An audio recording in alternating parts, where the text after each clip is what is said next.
সবাই একটু ভিএলএসএমটা দেখি। ভিএলএসএম কি ছিল, মানে ভিএলএসএমটা একটু রিভিউ করে দিচ্ছি আপনাদের। হ্যাঁ, যদিও আপনাদের ভিডিও অলরেডি আপলোড করা আছে এবং কালকে হচ্ছে আপনাদের মানে নোটিশ দেওয়া হয়েছিল এরকম যে ভিএলএসএম থেকে একটা ক্লাস পারফরমেন্স নেওয়া হবে, যাতে হচ্ছে আপনারা দেখে আসলে প্রবলেমটা আইডেন্টিফাই করতে পারবেন। প্রবলেমগুলো দেখছিলেন কিনা আমি জানি না। এক্স্যাক্টলি সমস্যাটা কোথায়, কোশ্চেন দেখে আমাদের বলেন তো। একটা এরকম কোশ্চেন থাকে হচ্ছে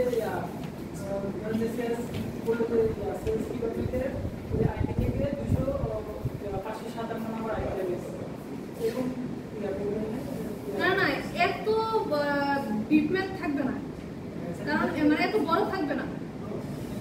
দ্বিতীয়ত হচ্ছে যদি নিজে প্র্যাকটিস করার জন্য করেন, সেলস ডিপার্টমেন্টের 257 নম্বর আইপি বের করো। ওইটা এই ভিএলএসএম থেকে ছিল না, ভিএলএসএম থেকে ছিল না, এটা এমনি ছিল। 257 নম্বর আইপি যদি আপনাকে বের করতে বলে, তাহলে হচ্ছে আপনি প্রথমে দেখতে হবে নেটওয়ার্ক অ্যাড্রেসটা কি হবে। আমি আপনার কোশ্চেন ধরতে পারছি, আমি শুরু থেকে এটা একটু বলতেছি, তারপর বলে কোথায় কি করবেন। খেয়াল করে দেখেন সবাই, এটা দেখা যাচ্ছে এটা আপনাকে প্রথমে এরকম একটা সিনারিও দেওয়া থাকবে, যেখানে হচ্ছে একটা ইনিশিয়াল আইপি অ্যাড্রেস আপনার দেওয়া থাকবে। এমন হতে পারে ল্যাব এক্সামে আপনাদের এরকম দেওয়া থাকতে পারে যে ভিএলএসএম করে আপনাদের আইপি বের করে তারপরে কনফিগার করবেন, থাকতেই পারে। সুতরাং এই জন্য এই আইপি গুলা বের করা এবং প্রসেস গুলা বের করা জানা থাকতে হবে, বুঝতে পারছেন? তো ভিএলএসএম এর জন্য শুরুতে হচ্ছে আপনাকে একটা আইপি দেওয়া থাকবে, সেই আইপিটাকে আপনি সাবনেটিং করবেন। তার আগে বলে রাখি, আমরা তো জানি সাবনেটিং কি, দুই ধরনের, তাই না? একটা হচ্ছে ফিক্সড লেন্থ আর একটা হচ্ছে ভেরিয়েবল লেন্থ। ফিক্সড লেন্থ যেটা, সেটা হচ্ছে আপনার ইউজারের রিকোয়ারমেন্ট কি দিল না দিল সেটা দেখে না, নিজের মতো যেটা হবে ক্লাস ওয়াইজ যেরকম বসবি যেরকম ওই রকম করে সে আপনাকে সাবনেট করে দেবে। তো ফিক্সড লেন্থের সমস্যা যেটা হচ্ছে, যখন ওভাবে সাবনেট করে দেয় তখন আপনি হচ্ছে আপনার আইপি অনেক ওয়েস্ট হয়। তো আপনি ধরেন কোথাও হচ্ছে আপনার পিসি আছে বা টোটাল হোস্টের মধ্যে আপনার পিসি থাকতে পারে, তারপরে হচ্ছে ধরেন আপনি প্রিন্টার ইউজ করতে পারতেছেন, সেগুলো সহ। তো দেখা গেল যে কোথাও আপনার হোস্ট আছে হচ্ছে 200টা, আপনি ইয়া করতেছেন কি আইপি সাবনেট করার পরে আপনার সাবনেট টোটাল আইপি পাচ্ছেন আপনি 800 আইপি, তাহলে 200 ইউজ করবেন আর 600 কি ওয়েস্ট হচ্ছে। বাট আপনি জায়গাটা ধরে বসে আছেন, ছেড়েও দিচ্ছেন না যে অন্য কেউ ইউজ করবে। তো এইসব প্রবলেমের জন্য আসলে ভিএলএসএমটা করা হয়, যাতে আমাদের আইপিটা ওয়েস্ট না হয়, আমরা ইউজ করতে পারি। আমরা তো জানি যে হচ্ছে আইপি ভার্সন 4 আমাদের হচ্ছে ফিক্সড, আমরা এটাই জানি না। যেহেতু ফিক্সড সেহেতু আমাদের একটু ওয়াইজলি ইউজ করতে হবে যাতে ওয়েস্ট না হয়। তো এই জন্য ভিএলএসএমটা। তো ভিএলএসএম যেটা হয় ডিপার্টমেন্ট ওয়াইজ বা ধরেন নির্দিষ্ট মানে হচ্ছে রিকোয়ারমেন্ট দিয়ে দেয়। এখানে ডিপার্টমেন্ট না থেকে এরকম হতে পারে যে আপনাকে আমি বললাম যে স্কলারসের জন্য আপনি নেটওয়ার্ক ডিজাইন করেন এবং সেখানে হচ্ছে আপনি কি করতেছেন বলে দিল যে 1703 নাম্বার ল্যাবের জন্য আপনি 24টা, 1503-এর জন্য হচ্ছে 24টা, এভাবে হচ্ছে সাবনেট। তখন আপনি কি করবেন, তখন সেটা ভিএলএসএম অনুযায়ী আপনি সাবনেট করবেন আর কি, যাতে আপনার আইপিটা ওয়েস্ট না হয়। তো এই যে আপনার রিকোয়ারমেন্টগুলো দেওয়া আছে, তো রিকোয়ারমেন্টের সাথে কিছু প্রশ্ন আমাদের আসলে ভিএলএসএম এর ম্যাথে দেওয়া থাকবে, যেগুলো আমরা কিভাবে করবো না করবো আর কি। তো দেখেন সেলসের জন্য আপনাকে রিকোয়ারমেন্ট দিয়ে দিছে কি 212টা, মার্কেটিং এর জন্য দিয়ে দিছে কি 110টা, এইচআর এর জন্য হচ্ছে 20টা, আইটি এর জন্য 4টা। আমরা তো জানি যে হচ্ছে আমাদের টোটাল ইউজেবল আইপি। তার আগে একটা জিনিস বলি,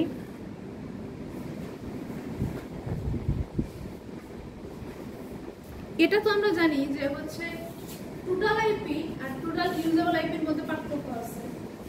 মিডের টাইমে যখন আপনারা ম্যাথ করতেছিলেন তখন কি আপনাদের টোটাল ইউজেবল আইপি বের করতে দিতাম না? টোটাল ইউজেবল আইপির ফর্মুলা কি ছিল? যদি পারে -2 অলওয়েজ দুই টাইমকে আমি বিয়োগ করতাম ইউজেবল আইপি বের করার জন্য, ঠিক আছে? এবং এই যে যেটা বের হতো ইউজেবল আইপি, সেগুলো কি সবগুলাই আমার যতগুলো পোস্ট আছে সেগুলো আমি ইউজ করতে পারতাম, তাই না? যখন আপনাকে ম্যাথে দেওয়া আছে 212টা পোস্ট, দ্যাট মিনস ওগুলো সব কি ইউজেবল কাজ হবে নেটওয়ার্ক বিট আর হোস্ট বিট বের করা সাবনেট করার সময়। আমরা প্রত্যেকটা ডিপার্টমেন্টকে কিন্তু ইউজেবল আইপি অ্যাসাইন করতেছি না, একটা করে সাবনেট মানে বড় একটা নেটওয়ার্কের একটা করে পোরশন ভাগ করে দিতেছি। ওইটা নিয়ে সে কি করবে, তার টোটাল ইউজেবল আইপি বের করে তার 212টা হোস্টকে নিজের মতো করে সে ডিস্ট্রিবিউট করবে। আমরা কিন্তু নেটওয়ার্ক অ্যাড্রেস বের করব ভিএলএসএ, টোটাল ইউজেবল আইপি যেগুলো আছে সেগুলো বের করতেছি। তাহলে যেটা হবে, এক নাম্বার আইপি আমার যেটা আছে সেটা আমার কি হচ্ছে না, বাদ দেওয়া লাগতেছে না, আমি বের করতেছি, মানে নেটওয়ার্ক অ্যাড্রেসই তো বের করবো। এখন আপনাকে সেলসের জন্য ধরেন বা ধরেন আইটি তো হয়েছে না, আইটির জন্য 4টা হোস্ট দেওয়া আছে। এই মেথড প্রথম কাজ হচ্ছে আপনাকে যে কয়টা ডিপার্টমেন্ট বা যে কয়টা রুম যাই দেওয়া থাকবে সবার জন্য প্রথমে আপনি নেটওয়ার্ক বিট আর হোস্ট বিট বের করবেন। কেন এই দুটো বের করব? কারণ নেটওয়ার্ক অ্যাড্রেস বের করার জন্য বা সাবনেটের যে লেন্থ সেটা বের করার জন্য আমার জরুরি যে আমি কতটুকু আসলে হোস্টের জন্য ইউজ করতে পারতেছি আর কতটুকু আমার ফিক্সড থাকবে। নেটওয়ার্ক বিট তো ফিক্সড থাকে, সেটা তো আমরা ধরতে পারি না। তাহলে ধরেন আইটির কথা চিন্তা করেন, আইটির জন্য আপনার কয়টা হোস্ট দেওয়া আছে? 4টা, তাই না? তাহলে যে 4টা হোস্ট দেওয়া আছে, এই ফর্মুলাতে যদি 4 লিখতে চাই কি হচ্ছে, 2 - 2 - 2 4 - 2 কি থাকে 2। রাইটের জন্য তো আমার রিকোয়ারমেন্ট দেওয়া আছে 4টা। যদি এখানে আমি 2 নেই তাহলে কি হচ্ছে, ক্যালকুলেশন করলে আমার 2 হয়ে যাচ্ছে, কম হয়ে যাচ্ছে না। দ্যাট মিন্স এটা আমি নিতে পারবো না, আমার হোস্ট আছে 4টা, আমি কিভাবে 2টা নিয়ে বসে থাকবো? তাহলে আমি কি করবো, পরেরটা নিয়ে দেখি কত হচ্ছে, 6। এখন হয়েছে বেশি মানে আমাকে বলতেছে আইপি যাতে ওয়েস্ট না হয় বা ওয়েস্ট হলো সবচেয়ে কম যেটা ওয়েস্ট হচ্ছে। এখন আমাদের তো ফর্মুলাই এরকম, আমরা তো 2 টু দি পাওয়ার দিয়ে যেতে পারি, এর বাইরে তো আমাদের কোনো ক্যালকুলেশনের ফর্মুলা নেই। তাহলে আমি যেটা করবো কম নিতে পারবো না, ইমিডিয়েট বড় যেটা সেটা নেব। এখন 4 এর পরে ইমিডিয়েট বড় ক্যালকুলেশন করে 6। যদি 2 টু দি পাওয়ার 4 দিতাম সেক্ষেত্রে কি হতো, করলে কত হয়, 16 হয় না? অনেক ওয়েস্ট হচ্ছে না, 10টাই ওয়েস্ট হয়ে যাচ্ছে। তাহলে এটাও অ্যাকসেপ্টেবল না। অ্যাকসেপ্টেবল কোনটা? এইটা। এখন আসেন এই কাজটুকু করে আপনি নেটওয়ার্ক বিট আর হোস্ট বিট বের করবেন। আমরা যে জানতাম আইপি ভার্সন 4 হচ্ছে টোটাল 32 বিটস, তাই না? এবং এইখানে কি কি থাকে, network bit plus host bit. আগে ম্যাথে আপনার নেটওয়ার্ক বিট দেওয়া থাকতো, আপনি হোস্ট বিট বের করতেন, এবং হোস্ট বিট থেকে নেটওয়ার্ক বিট বের করতেন। তাহলে এই ম্যাথে আমার হোস্ট বিট আমি কত বের করছি, 3। হ্যাঁ, টোটাল 32 3 বিট করে কত থাকে, 29 থাকে না? তাহলে নেটওয়ার্ক বিট আমাদের হচ্ছে 29 আর এখানে হচ্ছে কি 3। এটা হচ্ছে আইটির জন্য। এইভাবে ক্যালকুলেট করে প্রথম কাজই হচ্ছে আপনি সবগুলা নেটওয়ার্ক বিট আর হোস্ট বিট বের করবেন। এবং কেন বের করবেন, যাতে সাবনেট করে আইপি অ্যাড্রেসটা বের করা সহজ হয়। বুঝতে পারছেন সবাই? কথা ক্লিয়ার? এখন খেয়াল করেন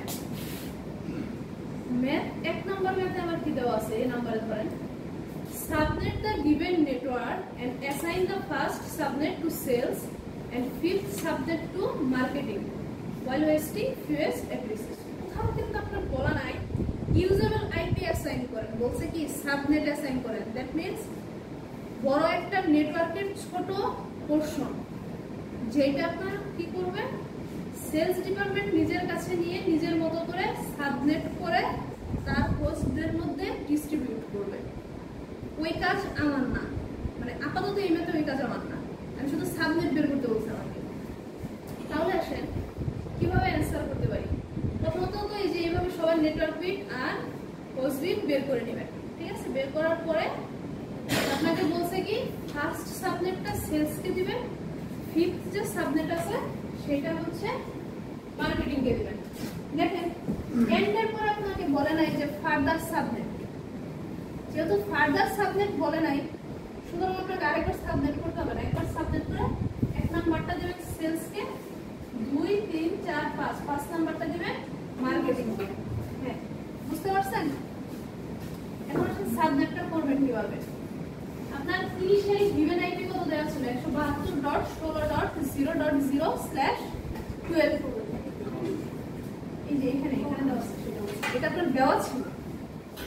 তো আমরা তো জানি স্ল্যাশের পরে যেটা দেওয়া থাকে সেটা হচ্ছে প্রিফিক্স নাম্বার বা নেটওয়ার্ক বিট। তো নেটওয়ার্ক বিট অলওয়েজ কি থাকে? ফিক্সড থাকে, সেটুকু আমরা ধরতে পারি না। তাহলে কোশ্চেন অনুযায়ী আমার কত বিট ফিক্সড থাকতেছে? 12 বিট, 4 বিট 8 বিট আর 4 বিটে 12। এখন আসলে আপনাকে বলছে সেলসের অনুযায়ী সাবনেট করো। সেলসের জন্য আপনার কত বের হয়েছে? 24। তাহলে 24 বিট কি থাকবে? ফিক্সড। তাহলে 12 থেকে আপনি 24 পর্যন্ত যান। 8 16 কত হচ্ছে? 24। এই পর্যন্ত 3 লাইন পর্যন্ত আপনার কি হচ্ছে? ফিক্সড 24 বিট এবং নেটওয়ার্ক বিট। সেলসের অনুযায়ী সাবনেট করতেছি। এই জন্য যদি আইপি অনুযায়ী করতাম তাহলে কি হতো? আরেকটু এদিকে যেত, কারণ আইপির জন্য আমার নেটওয়ার্ক বিট কত বের হয়েছে? বোর্ডে খেয়াল করেন, 29 বিট। বুঝতে পারছেন কিভাবে করতেছি? এখন আসেন, এইখানে একটা কনফিউশন এক্সাম্পল আপনাদের হবে, কারণ মিডের আগে যখন আপনারা ইউজেবল আইপি বের করতেন, খেয়াল করে দেখেন হোস্ট বিটে আপনারা 1110 করে বাড়াতেন বা হোস্ট বিট নিয়ে ক্যালকুলেট করতেন, রাইট? কিন্তু এইখানে আপনারা হচ্ছে নেটওয়ার্ক বিটের ভিতরে এদিকে আসতেছেন। কেন আসতেছেন এটা? কারণ আপনি সাবনেট বের করতেছেন, নেটওয়ার্ক অ্যাড্রেস বের করতেছেন, আপনি ইউজেবল আইপি বের করতেছেন না। এখানে সাবনেট বা নেটওয়ার্ক অ্যাড্রেস মানে হচ্ছে ওই বড় একটা নেটওয়ার্কের চাঙ্ক থেকে ছোট ছোট ভাগ করা নেটওয়ার্কে। তো আপনাকে বলছে সাবনেট করতে, সাবনেট ফার্স্ট সাবনেট রিকোয়ারমেন্ট অনুযায়ী প্রথমটা আসে, এটা সেলসকে দিয়ে দেবেন। এই যে সেলসের জন্য এখানে লিখলেন না, এটা সেলসের ইউজেবল আইপি না, সেলসের নেটওয়ার্ক অ্যাড্রেস। সেলস কি করবে? এটা নিয়ে গিয়ে মিডের আগে যে ম্যাপগুলো করছে সেই অনুযায়ী ব্রডকাস্ট অ্যাড্রেস, সাবনেট মাস্ক যা ইচ্ছা বের করবে, বের করে এখান থেকে ইউজেবল আইপি বের করবে। তো এই ম্যাথ অনুযায়ী সেলসের ফার্স্ট ইউজেবল আইপি বা হচ্ছে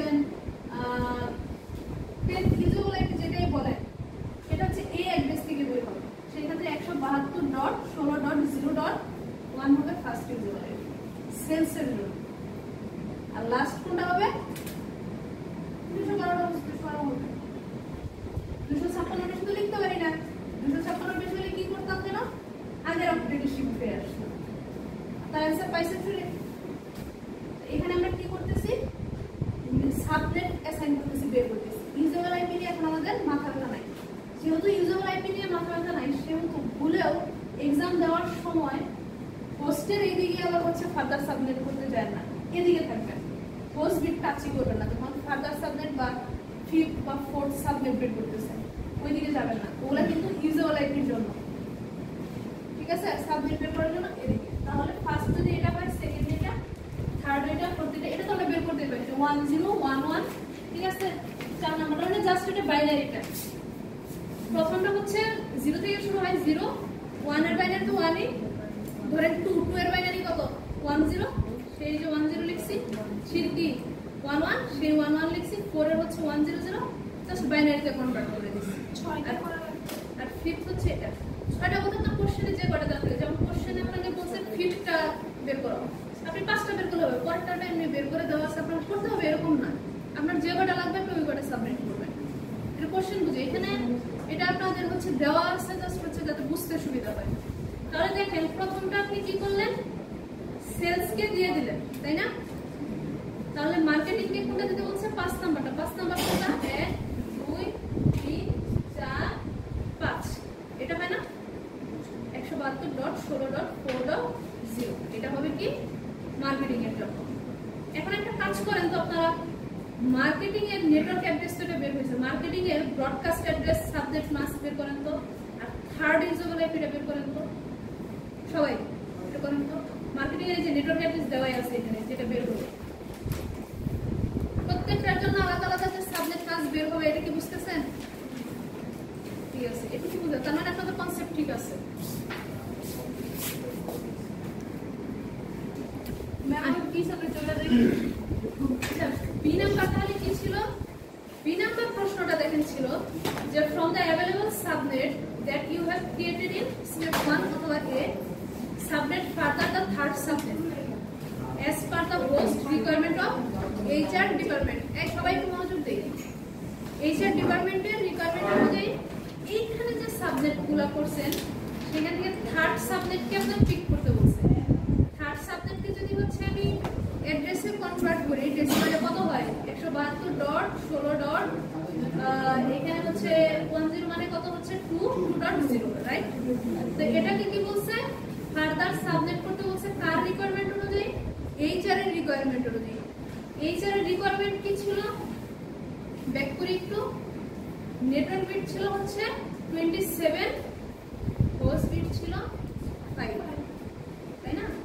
তাহলে দেখেন এইচআর এর রিকোয়ারমেন্ট জন্য অনুযায়ী আমার এখানে 27 বিট পর্যন্ত কি থাকবে? ফিক্সড থাকবে, কারণ 27 বিট হচ্ছে নেটওয়ার্ক বিট। কাউন্ট করে দেখি 8, 8, 16, 24, 27। এই যে গ্রিন আছে এই পর্যন্ত হচ্ছে ফিক্সড আর কি, আর বাকিগুলো কি আমার হোস্ট বিট, ঠিক আছে? কোন সাবজেক্টের জন্য? থার্ডটা কাউন্ট করেন নেটওয়ার্ক বিট থেকে। নেটওয়ার্ক অ্যাড্রেস যেটা বের করছেন 1, 2, 3 দিয়ে কাউন্ট করেন। নেটওয়ার্ক অ্যাড্রেস ওটা কত ছিল? 172.16.0.0 না? তাহলে হচ্ছে আপনার থার্ড হবে হচ্ছে যেমন 1 থেকে শুরু করেন, 1, 2, 3।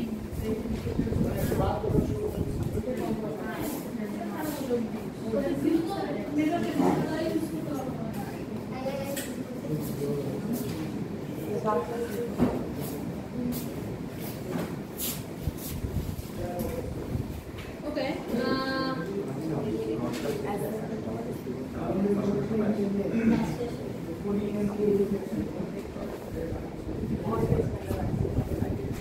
আচ্ছা, খেয়াল করে দেখেন, এই সবাই খেয়াল করেন। তাহলে এইখানে দেখেন কি করতেছেন, 27 পর্যন্ত হচ্ছে ফিক্সড রেখে হোস্ট বিট সাইডে রেখে আপনাকে এম এতে কাউকে কোনো কিছু অ্যাসাইন করতে বলে নাই। হ্যাঁ, এজন্য আমরা শুধু সাবনেট করে রেখে দিছি, যে কয়টা লাগে ওই কয়টা সাবনেট বের করলে হবে। এখানে তো অনেকগুলো দেওয়া আছে, আপনার যে কয়টা।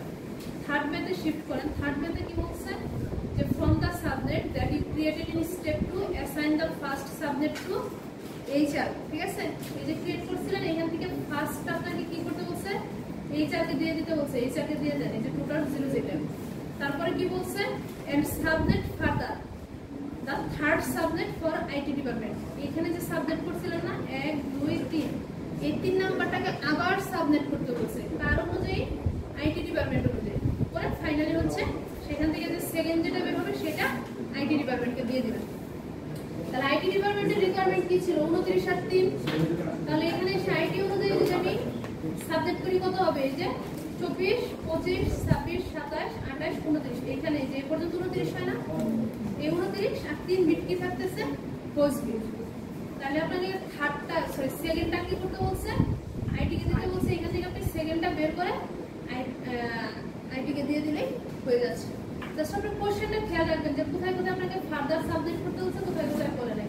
যদি ফার্দার কথা দেওয়া থাকে তার মানে আপনি আবার সাবমিট করবেন, আর যদি ফার্দার কথাটা দেওয়া না থাকে আপনাকে আর সাবমিট করার দরকার নাই। বুঝতে পারছেন কথা? ক্লিয়ার সবাই?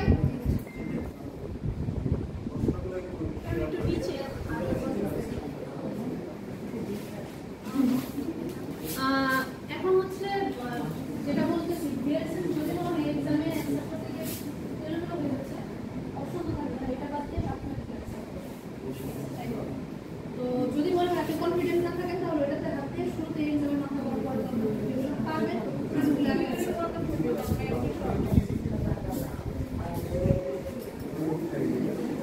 আচ্ছা, ভিএলএসএম নিয়ে আমার মনে হয় কারো কোনো প্রশ্ন নাই, আছে কি? সিআরসি নিয়ে কোনো প্রশ্ন আছে? তাহলে চেক সামটা একটু দেখি, দেখে আমি এগিয়ে করব।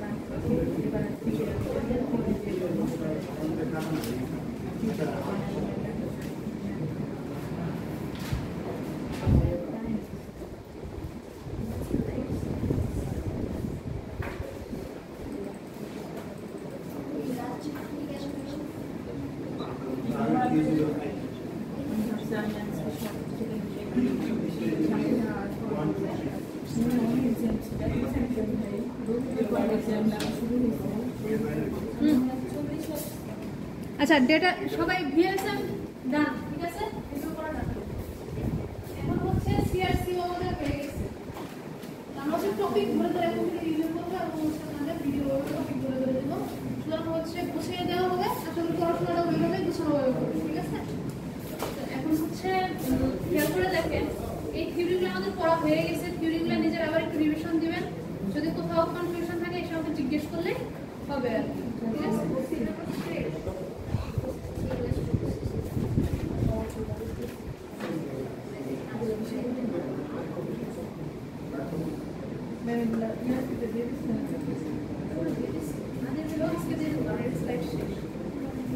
ভিডিওগুলো ড্রাইভে দেওয়া আছে।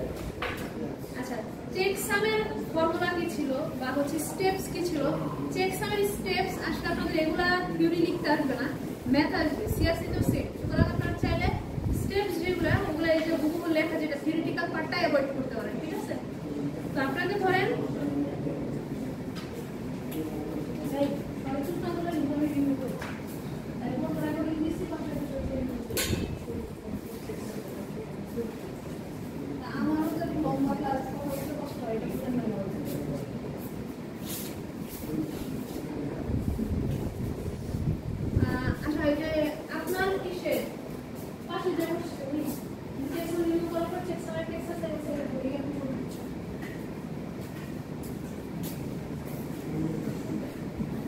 দেখেন চেকসামে কি বলতেছে, সেন্ডার সাইডের হিসাব আর হচ্ছে রিসিভার সাইডের হিসাব দুইটা সেমই, বুঝতে পারছেন?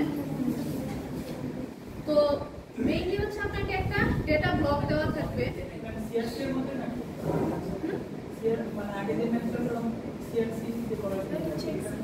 এটা চেকসাম। আচ্ছা সিআরসি থিওরি পার্টটা তাহলে আমি একটু বলে নিই, যেহেতু এটা একটু আগে দেখছেন আপনারা, যদি ওখানে কিছু নাই। এই যে যেটা বলছিলাম যে নরমালি হচ্ছে কি বাইনারি ডিভিশন ফলো করে যে সিআরসি ভ্যালুটা পাই সেটা কি করি রিসিভার সাইডে পাঠানোর জন্য যে মেইন ডেটা থাকে সেটা লাস্টে অ্যাড করে দিই, তাই না? দেখেন প্রথমে কি করতেছেন সেন্টার সাইডে যে আচ্ছা আপনারা এটা একটু করে দেখেন যে বুঝেন কিনা, আমি যেটা মুখে বলছি তখন করানোর সময় সেটাই আর কি, জাস্ট দেখেন সেম জিনিস। এখানে আবার একটু দেখবেন যে কঠিন করে লেখা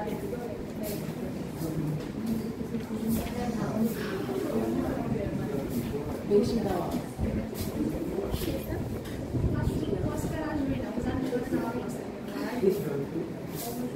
আমি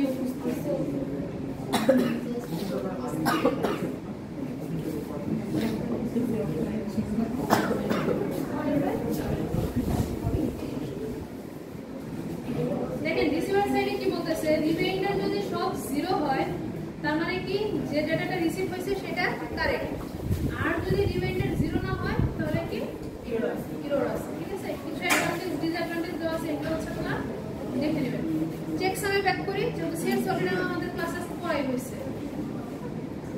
ওকে চেকসামের কাজটা হচ্ছে কি আপনাকে প্রথমে একটা ডেটা দেওয়া থাকবে, একটা ব্লক দেওয়া থাকবে, সেই ব্লককে আপনি কি করবেন ধরেন আপনার 24 বিট টোটাল দেওয়া আছে, সুন্দর করে দেখবেন সেটাকে 8টা বিট করে ভাগ করা যায়। এটা হচ্ছে 3 ভাগে ভাগ করে ফেলবেন। ভাগ করে যেটা হচ্ছে ওইখানে আপনি যে ব্লকগুলো ভাগ করলেন, ভাগ করার পরে সেগুলোকে কে ব্লক করতেছে সবগুলা কি করবেন বাইনারি এডিশন হবে। চেকসাম হচ্ছে বাইনারি এডিশনের বেসিসে করা, আর সিআরসিটা হচ্ছে কি বাইনারি ডিভিশনের।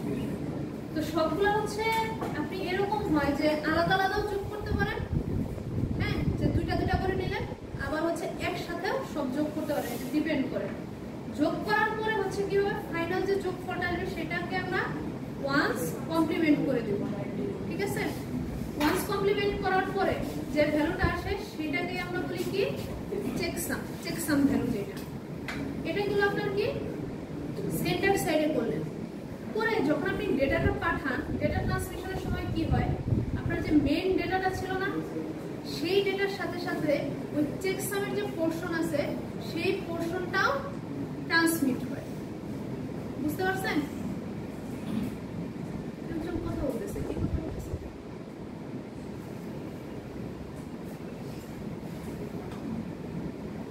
তো হচ্ছে সেটা সহজ হবে। খেয়াল করে দেখেন যদি মেইন ব্লক আপনার 4টা থাকে ডেটা, আলটিমেটলি যখন পাঠাচ্ছে তখন কিন্তু সেটা 5টা ব্লক হয়ে যাচ্ছে, কারণ হচ্ছে চেকসামের ভ্যালু আলাদা করে পাঠাচ্ছেন। চেকসামের এই পোর্শনটাই হচ্ছে আপনার রিডান্ডেন্ট ভ্যালু আসবে, বুঝতে পারছেন? যদি হ্যাঁ ম্যাথ দেখলে বুঝবেন, আপাতত থিওরিটা বলি, তারপর হচ্ছে ম্যাথ করতেছি। দুইটা পসিবল কেস হইতে পারে। রিসিভার সাইডে গিয়ে সেম কাজটা আবার করবেন। হ্যাঁ, তো যোগ করার পরে আপনার আসতে পারে কি, এটা ওয়ান্স কমপ্লিমেন্ট করার পরে আর কি। এখন এখানে একটা বিষয় আছে, আপনি ওয়ান্স কমপ্লিমেন্ট করে রাখতেও পারেন, নাও রাখতে পারেন। যদি সবগুলো ওয়ানে আমাকে ছেড়ে দেন, আমি বুঝতে পারবো যে কি। যদি ওয়ান্স কমপ্লিমেন্ট না করেন রিসিভার সাইডে গিয়ে, তার মানে সব আপনার 1 থাকবে, ওইটাও বোঝাচ্ছে যে হিরো 3। আর যদি ওয়ান্স কমপ্লিমেন্ট করেন তাহলে কি সব তো 0 হয়ে যাচ্ছে, সেটাও বোঝাবে যে হিরো 3। অর্থাৎ ওয়ান্স কমপ্লিমেন্ট করার পর আপনি দুইটা সিনারিও দেখতে পাবেন। এক, সব 0 হবে, যদি 0 হয় তার মানে কি কোনো হিরো নাই। আর যদি হচ্ছে 0 না হয় সেই ক্ষেত্রে কি হবে, হিরো আছে। ঠিক আছে, এখানে ডিসঅ্যাডভান্টেজ দেওয়া আছে। এখন আসেন এটা একটু করি। কেউ একটু আমাকে হচ্ছে নিচে নিচে লিখবো, আমাকে হচ্ছে ইয়েগুলো বলেন, কারণ এবার দেখে আমার কলম আছে, মানে একটা একটা করে বিটগুলো বলেন নিচে নিচে লিখতে। 1 double 0 1 double 0 double 1 double 0 double 1 double 0 1 1 এটা শেষ। হ্যাঁ শেষ। যে করব 111 000 10 তারপরে double 0 1 double 0 1 double 0 1 না 1 দিয়ে 4টা 0 না না 1 এর একটা 1 দিয়ে 4টা 0 তারপরে 1 ডাবল 0 আবার সেটা তাহলে এটা হচ্ছে প্রথম কাজ হচ্ছে বাইনারি এডিশন। তো বাইনারি এডিশন তো আপনারা পড়েই আসছেন আইসিটি তে। এই বাইনারি এডিশনটা আমরা কি একটু করে দেখান তো।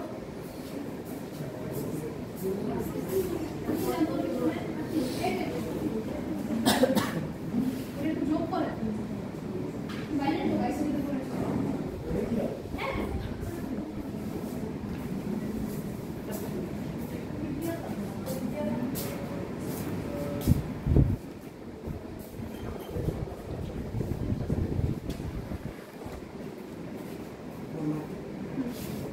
যোগ করেন, বাইনারি যোগ করেন। আর বাকি আপনারা তো পারেন যে আপনারা যোগ করেন।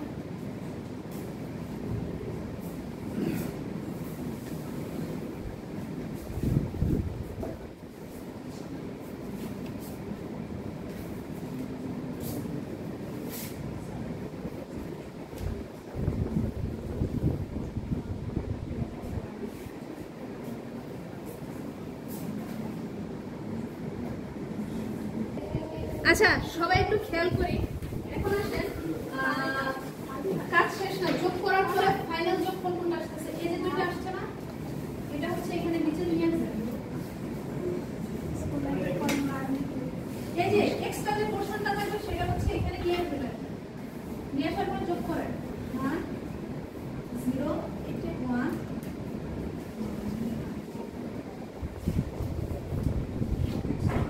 ঠিক আছে, এটা হলো যোগ। তারপরে স্টেপ কি, ওয়ান্স কমপ্লিমেন্ট করে দাও। ওয়ান্স কমপ্লিমেন্ট মানে কি, 0 থাকলে 1 হবে, 1 থাকলে 0 হবে। 1 1 1 0 1 1 0 1 0। এই যে যেটা পেলেন এটাকে বলে চেকসাম। ঠিক আছে, জাস্ট এটা নিজের মতো এটা করতে নিও। এটা শুধু হচ্ছে এই যে এক্সট্রা যে পোরশনটা থাকবে, মানে 8 বিট এখানে শেষ হয়েছে, এক্সট্রা যে পোরশন আছে ওটা নিজে নিয়ে যোগ করবে। যোগ করে যে যোগফলটা আসবে সেটাকে ওয়ান্স কমপ্লিমেন্ট করে দেবে। এবং যেটা আসবে ওয়ান্স কমপ্লিমেন্ট করার পরে ওটাকে আমরা চেকসাম বলি। বুঝতে পারছেন? ক্যালকুলেশন ঠিক আছে? এখন আসেন এটা তো বললেন সেন্ডার সাইডে।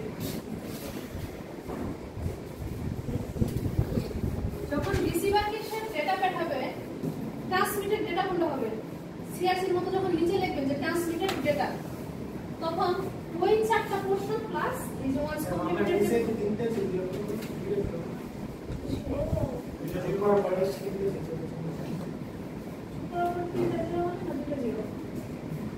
শেষে নয়টা বিট হয়ে গেছে হ্যাঁ যে বিটগুলো এক্সট্রা থাকবে আপনি এদিকে দিয়ে দেবেন নিচে নিয়ে আসবেন এই যে এখানে আবার যোগ করবেন এরপরে যোগ করার পরে তো নয়টা বিট হয়ে গেছে কেন কিসের 9 8টা আর মোবাইল ওখানে আপনি এক্সট্রা মনে হয় একটা দিয়ে আর এক্সট্রা চলে আসছে এটা ও সরি এটা এক্সট্রা চলে আসছে এটা ভালো এটা হ্যাঁ এটা এক্সট্রা চলে আসছে কে বলবেন ঠিক আছে